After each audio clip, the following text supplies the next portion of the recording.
सो अगली जो टॉपिक है ना हमारी वो है क्लासिफिकेशन ऑफ कंप्यूटर्स। मतलब कंप्यूटर्स को ना एक क्लासेस वाइज डिवाइड किया गया है, और यहाँ पे हम लोग जो पढ़ने वाले हैं ना on the basis of size.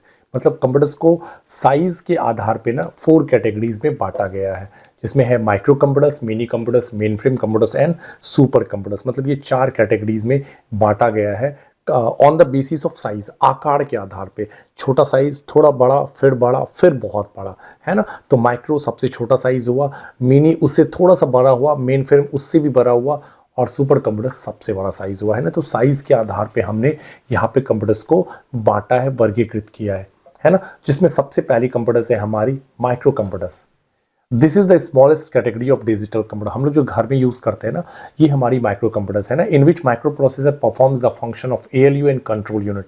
इसमें ना माइक्रो प्रोसेसर चिप को यूज किया जाता है जो perform the function of ALU, arithmetic logic unit and control unit के फंक्शंस को परफॉर्म करता है। माइक्रो कंप्यूटर्स को माइक्रो कहे जाने के पीछे 2 रीजन है। First, because it is miniature in size, ये साइज में काफी ज्यादा छोटा होता है, and secondly it uses micro processor as CPU। और ये दूसरा कारण है, ये माइक्रो प्रोसेसर चिप का यूज करता है CPU के रूप में, है ना। इस कंप्यूटर्स का यूज बेसिकली घर में, ऑफिसेस में, स्कूल्स में, या कोई भी ऐसे जगह पे जहाँ पे इंडिविजुअली अगर अपने को कंप्यूटर्स की रिक्वायरमेंट, अपने को अकेले यूज करना है कंप्यूटर्स को, तो ऐसे सब जगहों पे इस कंप्यूटर्स का यूज किया जाता है, ठीक है। अगली अपने पास मिनी कंप्यूटर। मतलब आप यूँ कह सकते हो कि mini computers are at least 5 times faster than micro computers. मतलब अगर 5 माइक्रो कंप्यूटर्स को एक साथ कनेक्ट कर दूं तो वो बन जाता है मिनी कंप्यूटर्स, है ना। It is also uses micro processor as CPU but are designed to handle the processing needs multi-user environment। इस कंप्यूटर्स में भी माइक्रो प्रोसेसर चिप का यूज होता है CPU के रूप में, लेकिन इसका यूज किया जाता है मल्टी यूजर एनवायरनमेंट में। मतलब एक कंप्यूटर्स को आप यहाँ पे देख रहे हो एज एन एग्जांपल्स कि एक सर्वर है और यहाँ पे 3 लोग हैं, ऐसे 3, 5, 6, 8, 10 लोग एक साथ एक सिंगल सर्वर पे काम कर सकते हैं। मतलब एक सिंगल कंप्यूटर्स को 5-10 लोग अलग अलग तरीके से यूज कर सकते हैं।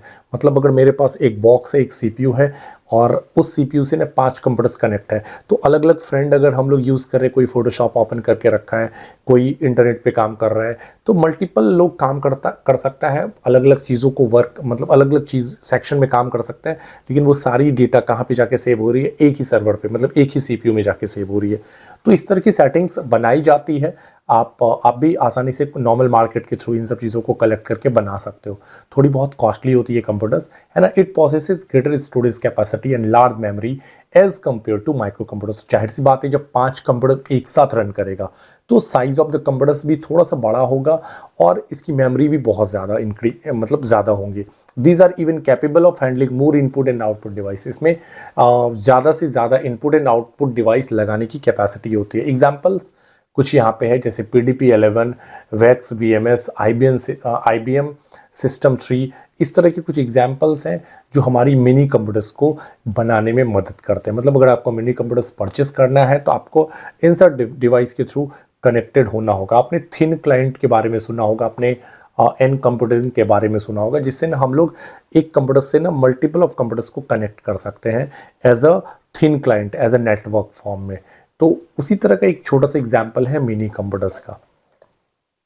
अगर मैं मेन फ्रेम की बात करूँ ना, तो एक साथ 100 से भी ज़्यादा कंप्यूटर्स को आप कनेक्ट कर दो, वो बन जाएगा मेन फ्रेम कंप्यूटर। मतलब this types of computers are design to handle huge volume of data and information. मतलब इस कंप्यूटर्स को डिज़ाइन किया जाता है बहुत ज़्यादा वॉल्यूम ऑफ डेटा को इधर उधर करने के लिए। This can support more than 100 user eight same time. ये सपोर्ट करता है 100 से ज़्यादा कंप्यूटर्स को एक सेम टाइम पे।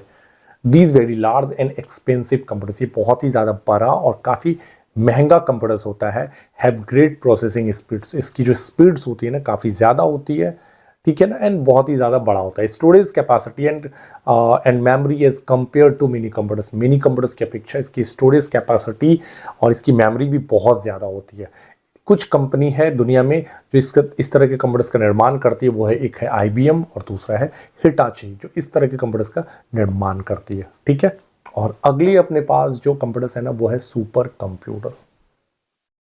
क्या लग रहा है, देखो, मतलब बहुत बड़ी कंप्यूटर्स, बहुत बड़ी बड़ी साइज में कंप्यूटर्स बनती है, वो होती है हमारी सुपर कंप्यूटर्स। तो super computers are fastest computer available at any given time and normally use to solve problems which require intensive numerical computation, मतलब अभी तक का सबसे ज़्यादा फास्टेस्ट कंप्यूटर अगर माना जाता है तो उसको वो सुपर कंप्यूटर्स को माना जाता है, जिसका यूज़ किया जाता है कुछ ऐसे इंटेंसिव कंप्यूटेशंस को करने के लिए जो आसानी से नहीं किया जा सकता है।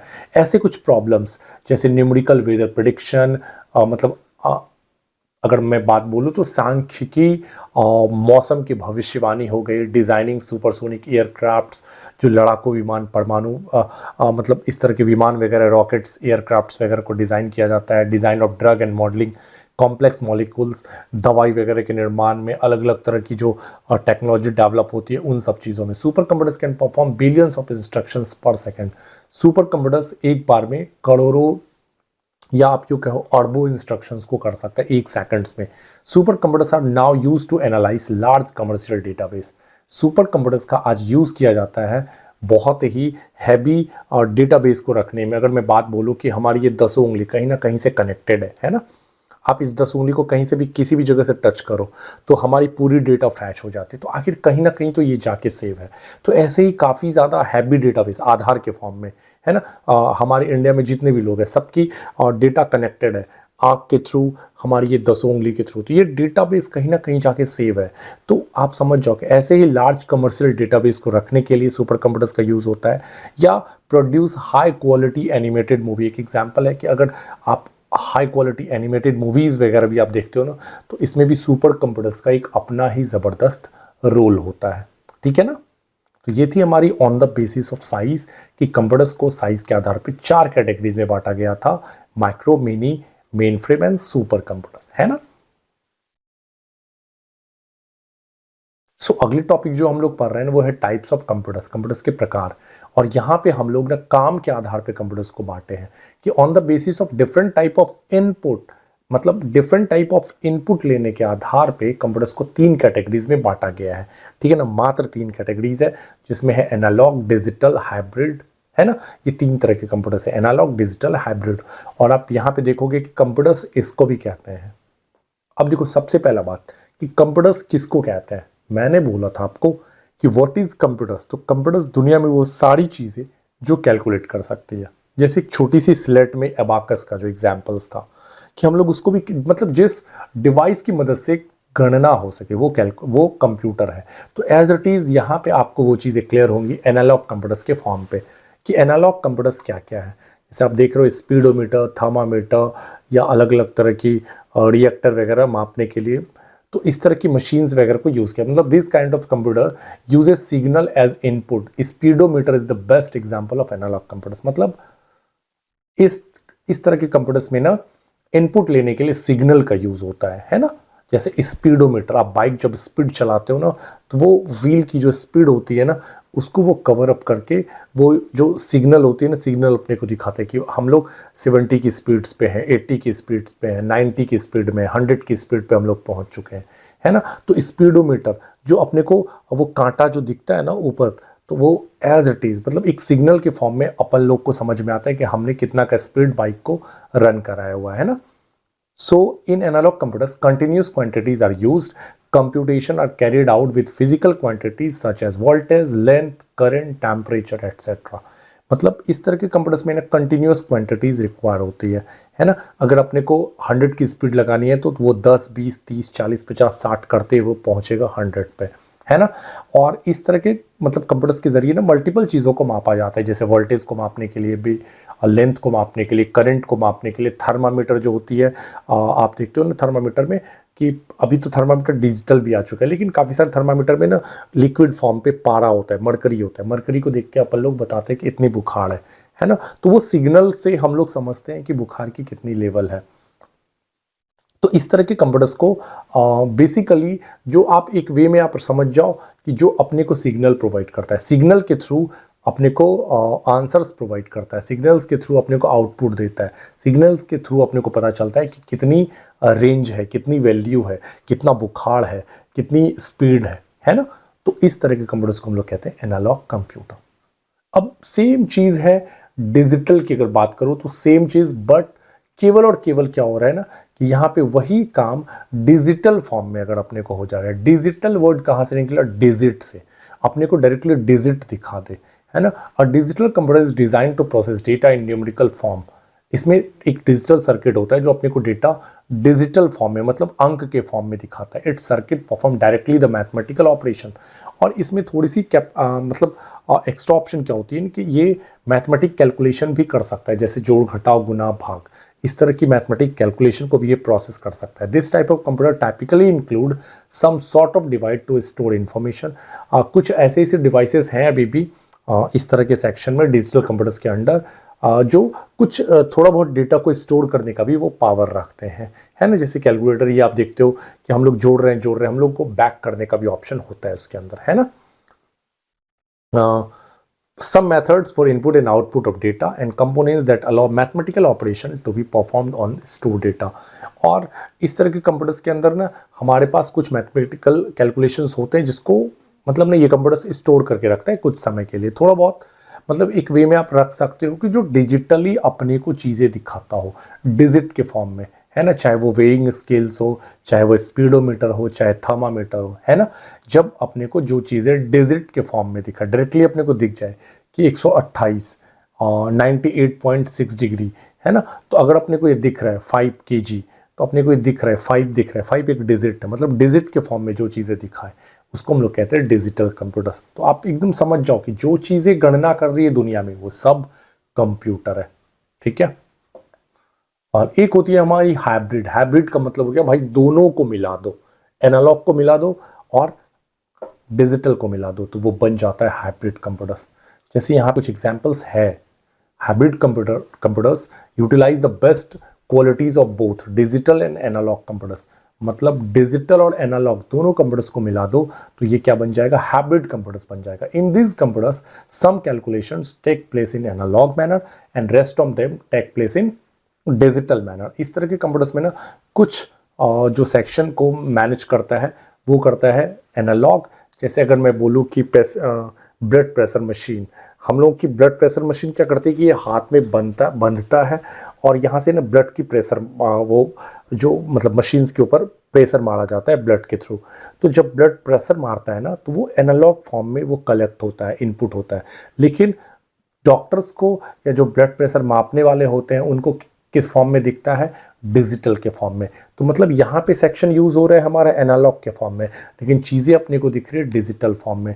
पेशेंट्स का हार्ट बीट मापने के लिए भी वो सिग्नल को समझ रहा है, बीट के थ्रू वो समझ रहा है, धक धक करता है हमारा दिल, लेकिन वहाँ पे उसको मॉनिटर के रूप में दर्शाया जा रहा है कि अगर जोर से धड़क रहा है हमारा दिल तो काफ़ी सिग्नल ऊपर जाता है, फिर नीचे आता है। अगर धीरे धीरे धड़क रहा है दिल हमारा तो वो नॉर्मल होता है। मतलब एकदम बीट को ना मॉनिटरिंग किया जा रहा है on the digital form.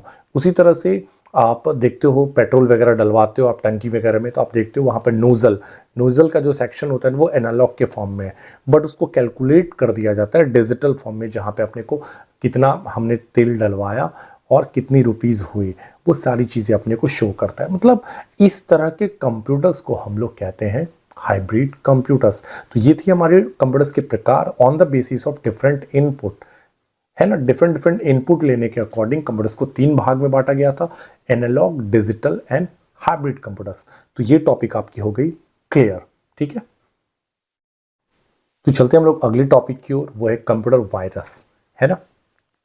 So computer virus actual में क्या है, यहाँ पे मैंने एज एन आइकन इसे दर्शाया हुआ है। So a computer virus is a program या piece of code that is loaded on your computers without your knowledge and run against your wishes। मतलब कंप्यूटर वायरस एक तरह का प्रोग्राम है या पीस ऑफ कोड है, मतलब कोडिंग है, जो आपके कंप्यूटर्स में लोड कर दिया जाता है बिना आपको बताए, और आपके कंप्यूटर से वो आपकी इच्छा के विरुद्ध लड़ता है ना। मतलब पीस ऑफ कोड है। अब आप सोच रहे हो कि एक प्रोग्राम है, पीस ऑफ कोड है, तो जाहिर सी बात है कौन बनाता है, तो इंसान बनाता है। हम जैसे आप जैसे लोग एक वायरस का निर्माण कर सकते हैं और दूसरे के कंप्यूटर्स को डिस्ट्रॉय कर सकते हैं अलग अलग तरीके से। हमारी अलग अलग इच्छा हो सकती है कि उसके कंप्यूटर्स को बर्बाद करते हैं, उनके डेटा चुरा लें, है ना। मतलब ऐसे मल्टीपल ऑफ चीज़ें होती है जिस चक्कर में वायरस का निर्माण होता है। Virus can also replicated themselves, virus खुद ब खुद जन्म लेता है।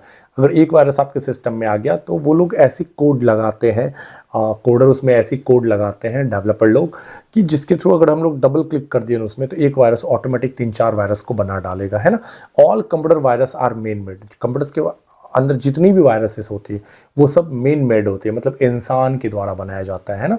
इट कैन डैमेज डेटा, ये हमारे डेटा को डैमेज कर सकता है, हमारी इस इंफॉर्मेशन को चुरा सकता है या डिस्टर्ब कर सकता है हमारे ऑपरेशंस को, मतलब हम लोग जो काम कर रहे हैं स्मूथली अपने कंप्यूटर्स में उसको भी डिस्टर्ब कर सकता है कंप्यूटर वायरसेस, है ना। तो यहाँ पे है कि various ways through which virus can spread, बहुत से ऐसे रीजन है जिसके थ्रू हमारे कंप्यूटर्स में वायरस फैल सकता है ना। जैसे आप फ्री सॉफ्टवेयर डाउनलोड करते हो, आप सस्पिशियस ईमेल अटैचमेंट पे क्लिक करते हो, आपको ऐसी कोई ईमेल आती है जिस पे आपको भरोसा नहीं है, डाउट लग रहा है, आप उस पर क्लिक कर देते हो, डाउनलोड कर लेते हो उसके अंदर के डेटा वगैरह को, तो उसके थ्रू भी आपके सिस्टम में वायरस फैलता है।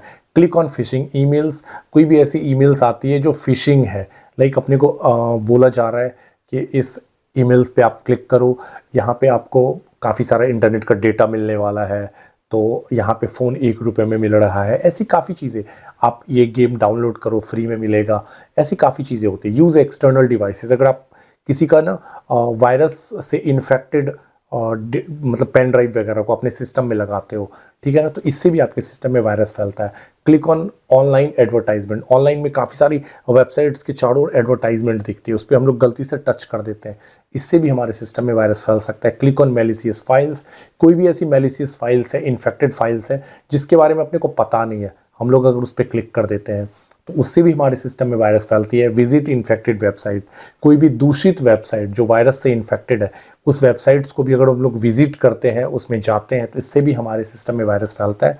कॉपिंग डेटा फ्रॉम इन्फेक्टेड कंप्यूटर्स, दूसरे कंप्यूटर से भी अगर आप अपने कंप्यूटर्स में डेटा लेते हो, ब्लूटूथ कनेक्शन वगैरह बनाते हो, वाईफाई कनेक्शन के थ्रू आप उनसे डेटा वगैरह इधर उधर शेयर करते हो, तो ऐसे सिचुएशन में भी ना हमारे कंप्यूटर्स में वायरस फैल सकता है। तो ये सब कुछ रीज़न है जिसके थ्रू हमारे कंप्यूटर्स में वायरस फैल सकता है।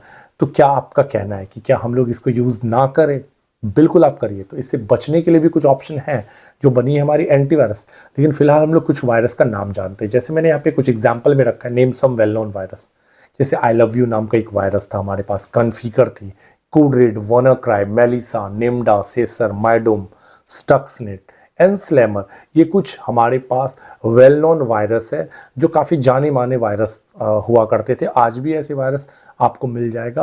अभी कुछ दिन पहले ही अटैक हुआ था वानाक्राई रैंसमवेयर का, जो हमारी पूरी डेटा को ना .txt फॉर्मेट में कन्वर्ट कर देती थी। अगर हम लोग फोटोज़ वगैरह रखे हैं सिस्टम में, जब उस पर क्लिक करते थे ना हम लोग, तो वहाँ पे शब्द दिखना स्टार्ट हो जाता था। तो ऐसे काफ़ी सारी वायरस ना हमारे सिस्टम्स के अंदर डेटा को डिस्ट्रॉय कर रही थी। तो इस तरह के भी वायरस को डेवलप किया गया, ठीक है ना। तो ये सब कुछ वायरस है जो हमारे सिस्टम में आ सकती है। तो आपको इस तरह के कुछ नोन वायरस से बच के रहना है, ठीक है ना। अब इससे बचने के लिए क्या है? तो इससे बचने के लिए आपको अपने कंप्यूटर्स में एक सुरक्षा कर्मी की रिक्वायरमेंट है, जिसको हम लोग एंटीवायरस बोलते हैं, मतलब वायरस का एंटी पार्टी, विरोधी, है ना। So a computer virus is a software that detects, prevent and removes harmful programs, malwares from your computer, है ना। कंप्यूटर वायरस एक तरह का सॉफ्टवेयर है, जाहिर सी बात है, जिस तरह से वायरस को मेन मेड मतलब इंसान के द्वारा बनाया जाता है, उसी तरह से एंटीवायरस को भी ना इंसान के जरिए डेवलप किया जाता है, ठीक है। और ये भी, इसमें भी काफ़ी सारे पीस ऑफ कोड ऐसे होते हैं जो हमारे कंप्यूटर्स को ना सुरक्षित रखने के लिए बनाए जाते हैं, जो हमारे वायरस के लिए, हमारे सिस्टम के वायरस के लिए ना काफ़ी ज़्यादा हार्मफुल है ना। It does this by looking for known patterns of malware, observing unusual behaviors and using various techniques to stop threats in real time। और ये एक्चुअली क्या ना, जब एंटीवायरस अपने सिस्टम में हम लोग लगाते हैं ना, तो ये ऑब्जॉर्व करता है हमारे कंप्यूटर्स की एक्टिविटीज़ को, कि क्या हमारा कंप्यूटर्स प्रॉपर जैसे एक नॉर्मल इंसान चल फिर रहा है तो मतलब कोई प्रॉब्लम नहीं, लेकिन उसमें वो थक जा रहा है, सो रहा है, उसको कुछ प्रॉब्लम्स आ रही है, उस तरह का सांस लेने में दिक्कत है, मतलब कुछ ना कुछ इफेक्शंस हुआ है। तो ऐसा ही अगर हमारे कंप्यूटर्स के साथ वो देखता है कि कुछ एबनॉर्मल एक्टिविटीज़ हो रही है, मतलब वो समझ जाता है कि इसमें कुछ ना कुछ इफेक्शन हो, एक तरह का डॉक्टर्स के रूप में ये काम करता है। और वो टाइम टू टाइम उन सब चीज़ों को क्लियर करता रहता है। रियल टाइम पे जो भी घटना घटती है ना, वो सारी चीज़ों को वो पकड़ के वो चेक करता है और उसको सेफ रखने की कोशिश करता है, और वो सारे थ्रेड्स एक्टिविटीज़ को, मतलब जो वायरस की एक्टिविटीज़ उसके ऊपर है वो एक्टिविटीज़ को वो स्टॉप कर देता है। Antivirus software helps keep your computers and data safe from virus. Antivirus software जो है ना, हमारे सिस्टम्स को वायरस से, वॉर्म से, स्पाईवेयर से या अदर मेलिशियस सॉफ्टवेयर से सुरक्षित रखने का कार्य करता है ना। तो ऐसे कुछ हमारे पास वेल नोन एंटीवायरस है, जैसे क्विकहिल एंटीवायरस, अपने इंडियन एंटीवायरस है ये सब, K7, Net Protector antivirus, eScan, Comodo, Seqrite, सामदेव, अवीरा, एवास्ट, बिट डिफेंडर, ऐसे काफ़ी सारी एंटीवायरस हैं हमारे पास हमारे इंडिया में, जिसको आप परचेज करके काफ़ी कम बजट में, मतलब आप रखो ना 400, 500, 600, 700, इन सब रेंज में ये सब आपको एंटीवायरस अवेलेबल हो जाती है। आप इस एंटीवायरस को अपने सिस्टम में लगा लेते हो। अगर कोई वैसा काम कर रहे हो तो आप अपने सिस्टम्स को सिक्योर रख सकते हो वायरस से।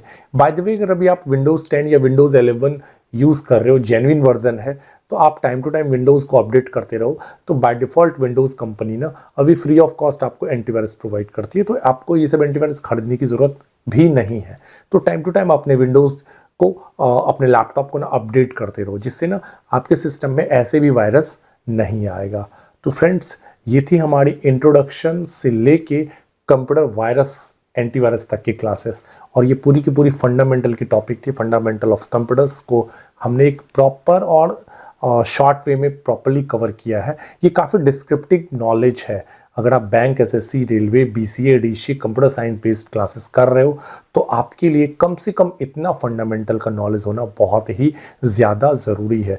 इतना फंडामेंटल के नॉलेज से आप कोई भी एग्जाम्स को प्रॉपरली इन सब चीज़ों से रिलेटेड क्रैक कर सकते हो आसानी से। कोई भी इश्यूज़ है, कोई भी प्रॉब्लम्स है, तो प्लीज़ आप मुझे कमेंट सेक्शन में लिखो। Thank you.